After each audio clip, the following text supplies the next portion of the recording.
Assalamualaikum dan salam sejahtera. Buletin Didik 26 Januari bersama saya Zaiti Zubir. Kerajaan akan meneliti cadangan supaya kurikulum peradaban Islam dalam pengajian tinggi dikaji semula. Perdana Menteri Datuk Seri Anwar Ibrahim berkata langkah itu mengambil kira cadangan ilmuwan dan pemikir Islam yang bimbang dengan salah faham agama yang dibangkitkan pelbagai pihak termasuk ahli politik. Katanya, perincian cadangan itu diserahkan kepada Menteri Pendidikan Tinggi Datuk Seri Muhammad Khalid Nordin. Datuk Seri Anwar berkata cadangan daripada sarjana utama itu mahukan kurikulum mata pelajaran peradaban Islam harus dilihat dan dikaji semula supaya betul-betul memberi kefahaman yang lebih mendalam akan mesej Islam. Beliau ditemui selepas melancarkan buku himpunan esei Knowledge, Tradition and Civilization, esei in honour of Profesor Osman Bakar di Ibu Negara. Buku itu mengumpulkan himpunan esei pelbagai ilmuwan dan aktivis tersohor termasuk Perdana Menteri mengenai sumbangan dan pencapaian Profesor Emeritus Datuk Dr. Osman Bakar sehingga diiktiraf antara 500 umat Islam paling berpengaruh di dunia. Tambah Datuk Seri Anwar, kajian semula itu penting bagi menjawab salah faham mengenai Islam yang ditafsirkan dengan salah oleh banyak pihak. Katanya, langkah itu juga bagi meningkatkan pemahaman terhadap Islam yang mana kadang-kadang Islam itu ditafsirkan tanpa merujuk kepada sumber rujukan yang sebenar seperti Al-Quran, hadis dan pandangan ulama.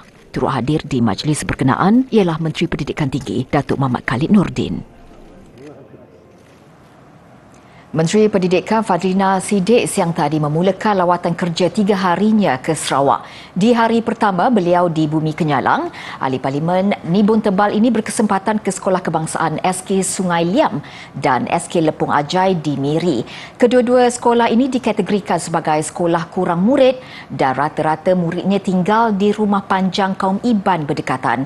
Lokasi yang berhampiran dengan sungai menyebabkan SK Lepung Ajai ini sering dilanda banjir dan menyebabkan kerosakan fasiliti. Justru KPM bersetuju untuk menyalurkan dana RM150,000 untuk setiap sekolah berkenaan.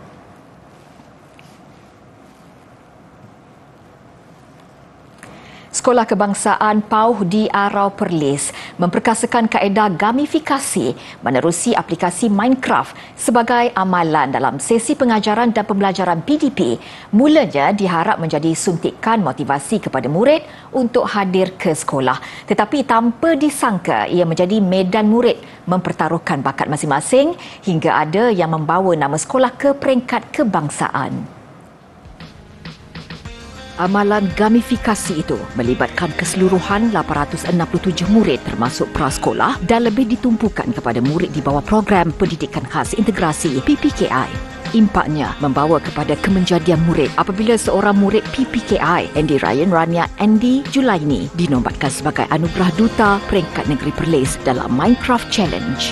Game ini bermula pada tahun kita dilanda PKP lalulah. Jadi antara unsur untuk menarik kehadiran juga pembelajaran murid, kita menggunakan game dalam talian untuk murid-murid belajar. Jadi lebih seronok dan lebih menarik minat murid. Jadi bermula pada tahun 2020, dibangunkan 2021 dan hasilnya kami berjaya 2 orang murid kita ke peringkat antarabangsa Anugerah Minecraft di bawah bimbingan Ustazah Rehanah dan juga tim-tim Skepa Power. Bukan sekadar permainan, ia disuntik dengan elemen sains, teknologi, kejuruteraan, seni dan matematik STEM. Seolah-olah mereka bentuk pelan 3D, murid bebas membina pelbagai projek mengikut kreativiti dan imajinasi mereka. Cabaran yang ada dalam Minecraft membolehkan murid mempelajari kemahiran pemikiran komputasional dan kejuruteraan yang boleh digunakan dalam kehidupan seharian. Kalau macam budak-budak PPKI ni kita nak ajar dia kan buat gambar baju sebagai baju, lepas tu mereka boleh bina huruf boleh sebab kita boleh guna Minecraft ni untuk bina huruf menggunakan koman. Ada koman, ada agensi untuk buat benda-benda tu. Jadi budak seronok lah.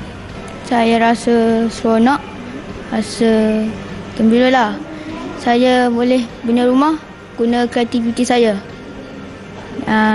Saya agak seronok lah masa tu. Saya bina rumah 2 tingkap. Okey lagi? Saya boleh hias kat rumah saya, dalam rumah saya. Semua saya boleh guna imajinasi. Kalau kat rumah main ke? saya selalu duduk main. Tapi saya main seorang-seorang. Ni adik nak bina apa? Rumah. Lagi nak bina apa lagi? Baru nak belajar main. Seronok tak? Rasa macam mana? Best. Ketika ini, SK PAO menjadi satu-satunya wakil pendidikan khas dari Perlis yang memasuki pertandingan itu di peringkat kebangsaan. Selain kejayaan dalam kalangan murid, guru mereka turut mendapat tempias apabila 12 orang daripada mereka terpilih menerima anugerah Microsoft Innovasi Expert MIE tahun lalu. Seramai 100 pelajar menyertai program Tuition Pintar Yayasan Pelajaran Mara YPM dan Kementerian Kemajuan Desa dan Wilayah KKDW di Lenggong, Perak. Program Tuition Pintar secara percuma itu ditaja oleh Yayasan Bank Rakyat. Sepanjang program, pelbagai pengisian diberikan untuk membantu pelajar mendapat keputusan cemerlang pada peperiksaan SPM. Majlis perasmian penutupan ini disempurnakan oleh Ketua Bahagian Pentadbiran Korporat Yayasan Bank Rakyat Khairul Naim Arifin. Antara yang turut hadir Timbalan Pengarah Mara Negeri Perak Maizatul Akmal Muhammad dan Pengurus Seksyen Kecemerlangan Pelajar YPM Muhammad Isa Cik.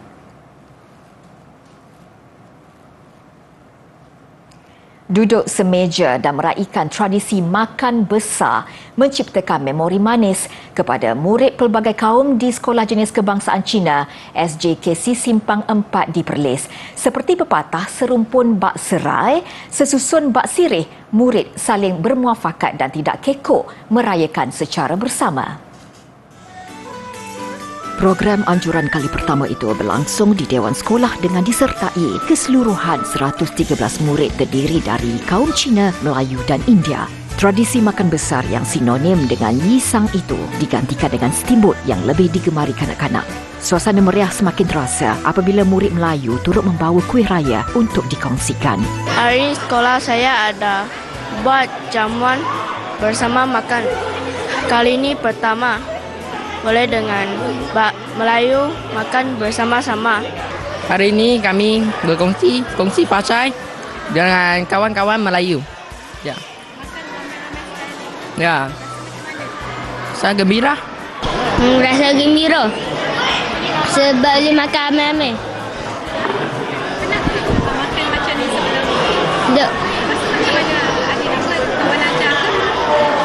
Kawan ajar.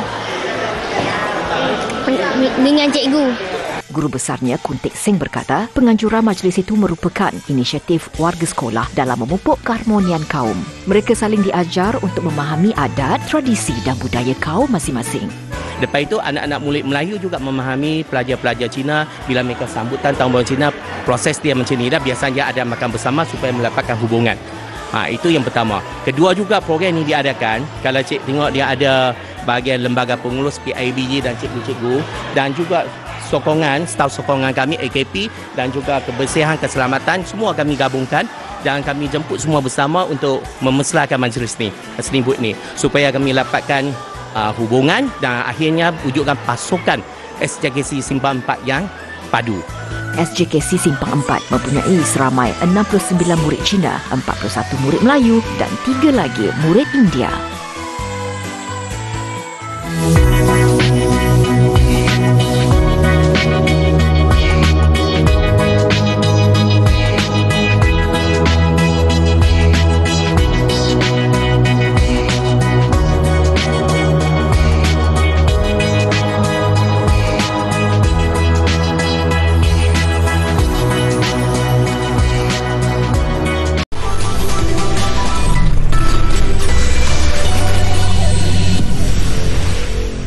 Bersu kembali, menyedari barangan antik mempunyai nilai sentimentalnya tersendiri dan terus menjadi buruan pengumpulnya.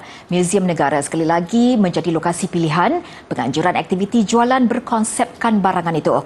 Ia selepas sambutan luar biasa tahun lalu yang mengumpulkan vendor-vendor pelbagai jenis barangan lama.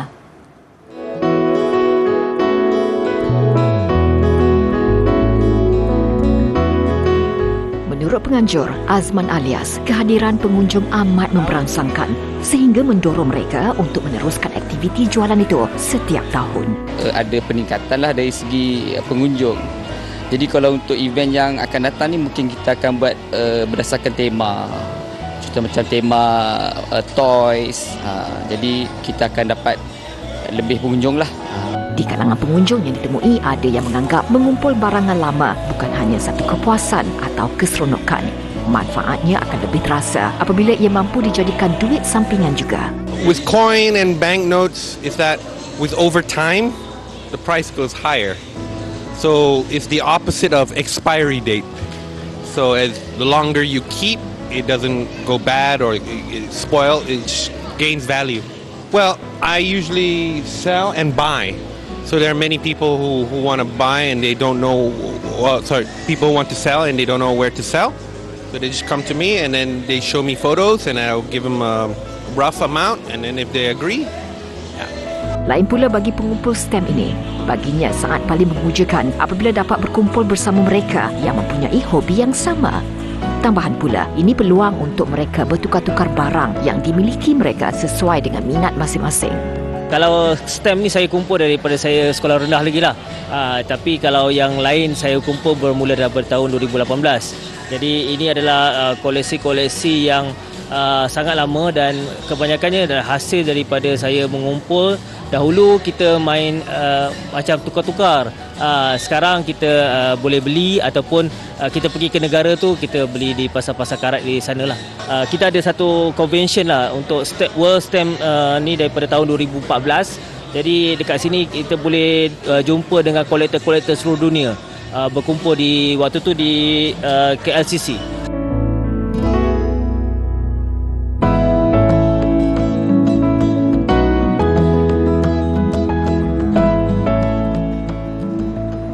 Demi mencari rezeki, pemilik sebuah kedai makan di Kluang Johor tetap meneruskan operasinya walaupun premis itu dinaiki air. Tidak seperti jangkaan ramai, sambutan sebaliknya masih menggalakkan. Risiko itu terpaksa diambil oleh Sulastri Kasiman kerana persediaan berniaga telah dilakukan sejak awal pagi. Apatah lagi, sejak beroperasi 10 tahun lalu di Kampung Melayu Kluang, kedainya memang kerap dimasuki air. Ini terutama jika hujan berterusan selama lebih sejam atau ketika musim tengkujuh. Bila hujan kilat, memang bawah kolong akan rasa macam susah hati. Lebat je 1 jam kita dah boleh naik air. Tapi dia akan cepat turun. Tapi yang ni dia maintain lah sebab kita dah hujan beberapa hari kan. Untuk tahun lepas dalam bulan 10 macam tu, saya kena lagi banjir seminggu 2 kali. Parat lutut masa tu. Tu lagi dalam. Mungkin kerana keadaan sekitar sejuk, situasi air bergenang di tempat makan itu tidak menghalang pengunjung menjamu selera di kedai berkenaan. Tambah Sulastri, situasi banjir kilat di kawasan itu kebelakangan ini membimbangkan beliau kerana aras air lambat surut. Justru beliau berharap sistem perparitan lebih sempurna dapat dibina di kawasan itu bagi menangani masalah berkenaan.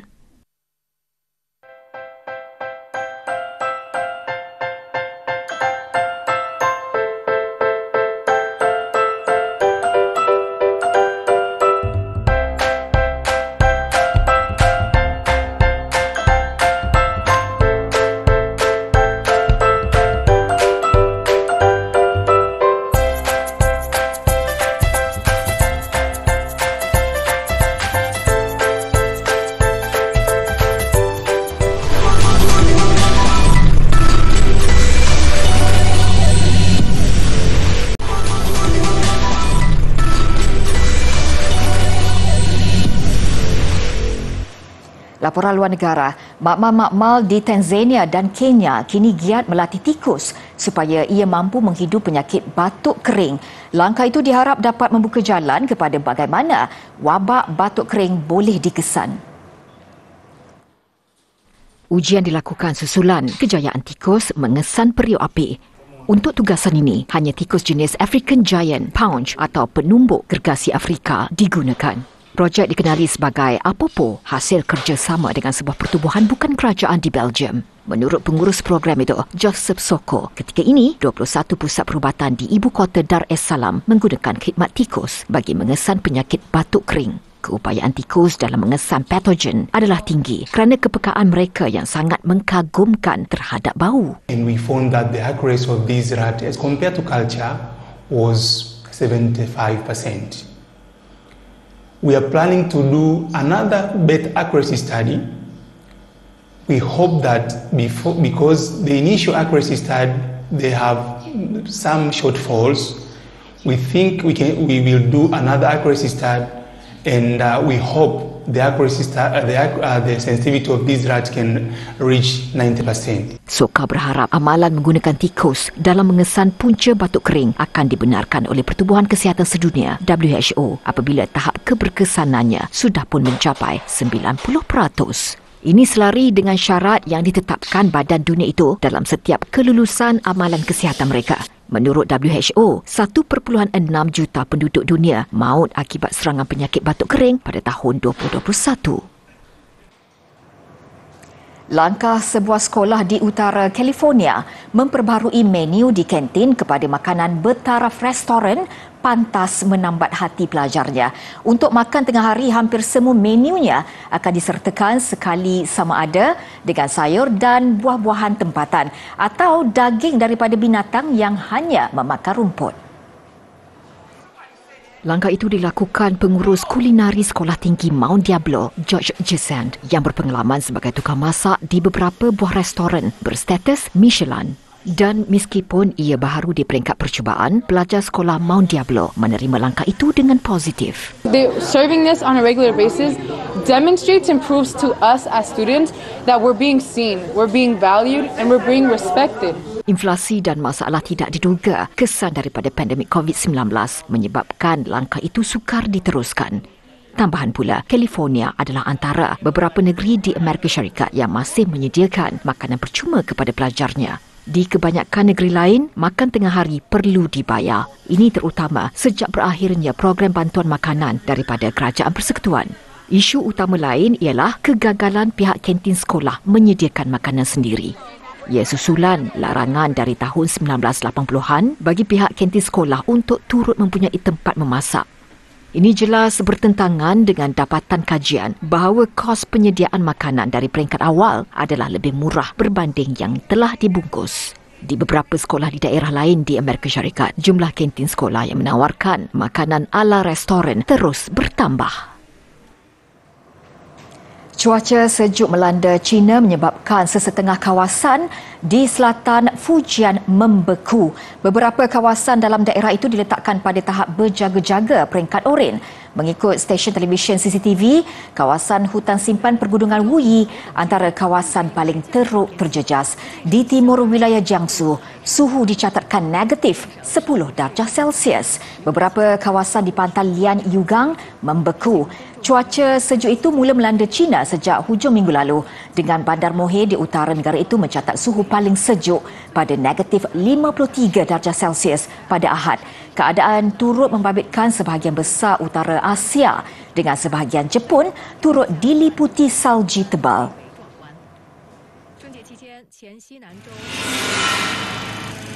Di Switzerland, bandar Chateau d'Aux yang masih dilitupi salji berubah warna susulan festival belon udara panas. Sejumlah 60 buah belon dari 15 negara dilancarkan semasa festival itu. Apatah lagi, Chateau d'Aux memang terkenal sebagai kawasan dengan tiupan angin yang kuat. Begitupun beberapa penerbangan terpaksa dibatalkan pada Isnin lalu selepas tiupan angin menjadi terlalu kuat. Festival berlangsung 9 hari, berakhir hari ini.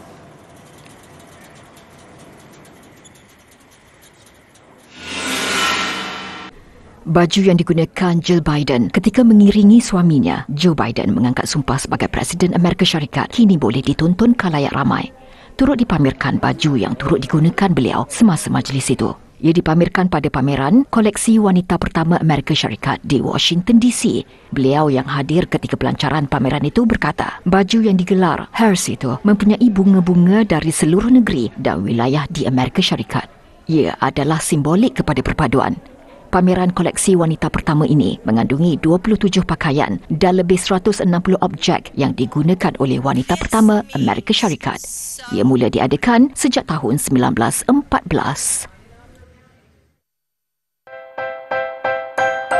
Okey, untuk teknik hari ini kita akan tunjuk teknik menahan bola di bahagian bawah menggunakan kaki di sebelah kanan. Kedudukan bersedia berdiri semasa menghadap bola.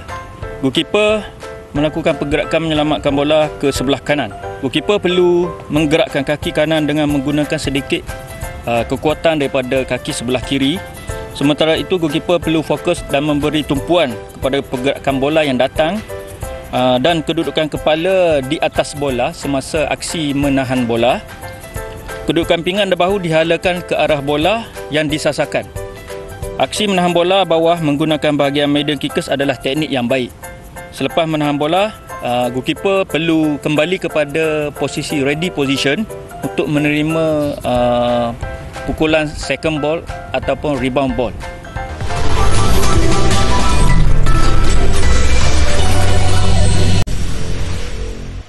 Perkembangan badminton Masters Indonesia. Beregu nombor 1 negara Aaron Chia So Wee Yik mara ke suku akhir. Lebih manis Aaron dan Wee Yik menembus kekalahan kepada lawan yang menundukkan mereka pada final terbuka India minggu lalu. Bahagian perseorangan lelaki Eng Ziyong terkandas pada pusingan kedua.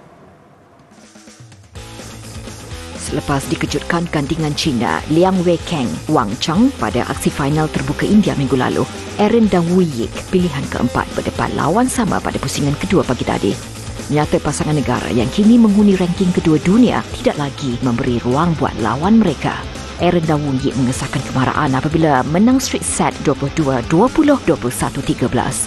Suku akhir esok, Aaron dan Wee Yik berdepan satu lagi pasangan China, He Jiting Zhao Hodong. Kecemerlangan Aaron Wee Yik bagaimanapun gagal dituruti perseorangan muda negara Eng Ziyong. Pada pusingan kedua, Ziyong berdepan pilihan ketujuh dari India, Lakshya Sen. Menang 21-19 pada set pertama, Ziyong tiba-tiba hilang rentak pada set kedua. Seterusnya tewas mudah 8-21. Set penentuan lebih mendebarkan, namun Ziyong akur tewas 17-21 pada aksi keseluruhan yang memakan masa 1 jam dan 1 minit. Satu ketulan ais sebesar 1,550 km persegi disahkan telah terpisah dari ketulan ais utama di Antartika dan mula mencair. Kepada rakan-rakan, teruskan menjaga dan memelihara alam sekitar. Saya Zaiti Zubair. Assalamualaikum.